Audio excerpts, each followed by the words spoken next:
So there came a time when God led us to leave the traditional church background. At the time when God was moving in this country, many people were coming out of the traditional churches in order to form small house church home groups. The purpose there was that we could actually live out these things that we were learning of true relationship, sharing life together, serving, having fun, reaching out to those outside of the kingdom, all these things from a basis of relationship and community.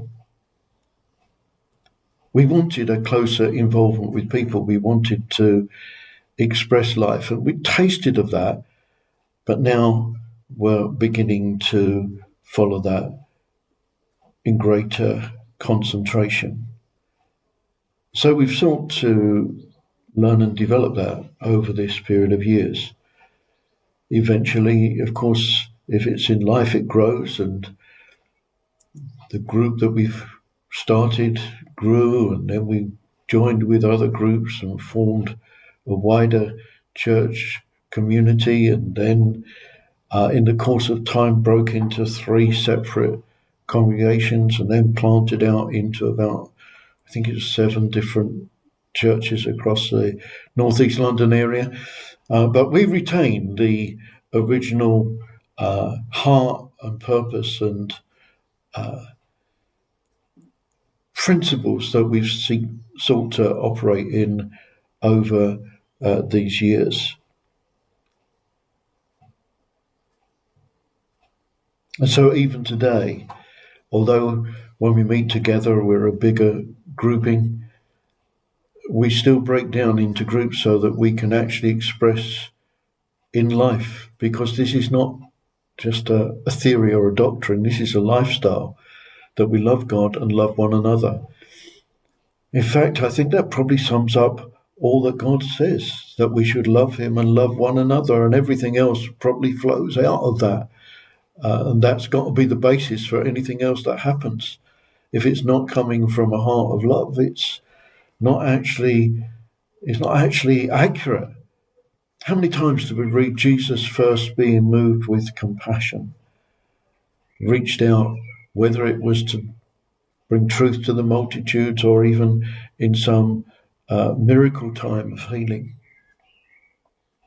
During the course of that time, over these years, we've had many opportunities to experience the outworking of what it is to love him and love one another and live as though we do, to be friends.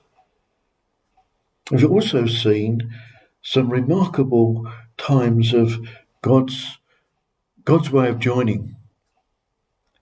In fact, across the international network now, every single one came as a result not of deciding one day that we'll invade or plant something or do something in another nation, but God sovereignly joined us relationally to a man of peace in that place. And out of that relationship has grown the things that we've been able to do, and some quite significant involvements in projects and life, just because of God joining our hearts together with others to express what he really wants. We'll look during the course of this series at what it is and how real friends operate, what the scripture means by being our brother's keeper. We'll look at something which you think, well, how that doesn't seem to fit. Handling conflict. I do remember many years ago talking to a fellow ministry with some considerable experience about the group that we were then, smaller group, and how that there was sometimes conflict and and dispute.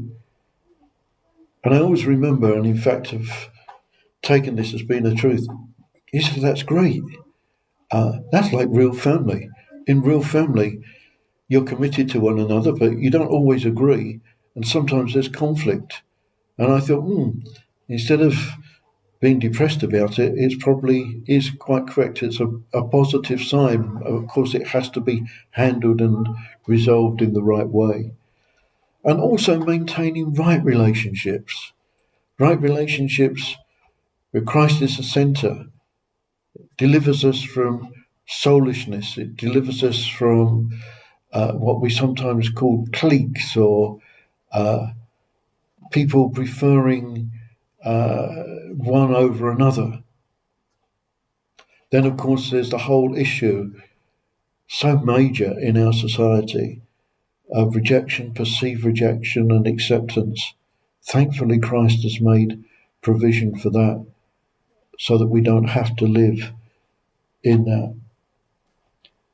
Then I also want to look a little bit at what's sometimes called covenant relationship, to see how that has to be something of the heart and never something which is legal. And then, of course, the outworking in the joy of community, the real outworking, the looking out for others rather than just being comfortable in ourselves.